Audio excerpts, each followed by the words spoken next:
আসসালামু আলাইকুম। আন্তর্জাতিক সংবাদে সবাইকে আহ্বান জানাচ্ছি। আমি রফিকুজ্জামান সুমন। শুনছিলেন সংবাদ শিরোনাম, এখন বিস্তারিত।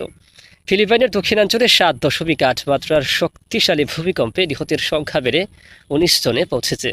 দেশটির বেসামরিক প্রতিরক্ষা দপ্তরের এক সদস্য এ তথ্য জানিয়েছেন। তবে তিনি বলেন, নিহতের সংখ্যা এখনও সরকারি দুর্যোগ ব্যবস্থাপনা সংস্থার মাধ্যমে যাচাই বাছাই করা হচ্ছে।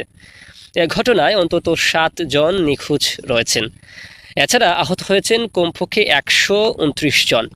স্থানীয় সময় সকাল ৭টা ৩৭ ফিলিপাইনের প্রধান দক্ষিণাঞ্চলীয় দ্বীপ মিন্দাওয়ের জেনারেল শান্ত সিটির উপকূলে ভূমিকম্পটি আঘাত হানে। Philippine Institute of Volcanology and সিসমোলজির তথ্য অনুযায়ী ভূমিকম্পটির গভীরতা ছিল ১০ কিলোমিটার। ভূমিকম্পের পর ফিলিপাইন, ইন্দোনেশিয়া ও জাপান সহ কয়েকটি দেশ সুনামি সতর্কতা জারি করলেও পরে বেশিরভাগ সতর্কতা প্রত্যাহার করা হয়েছে।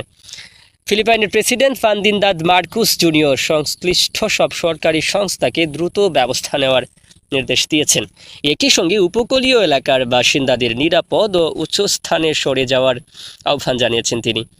এতক্ষণ সঙ্গে থাকার জন্য ধন্যবাদ। দেখছেন জনতা টেলিভিশন, সঙ্গী থাকুন।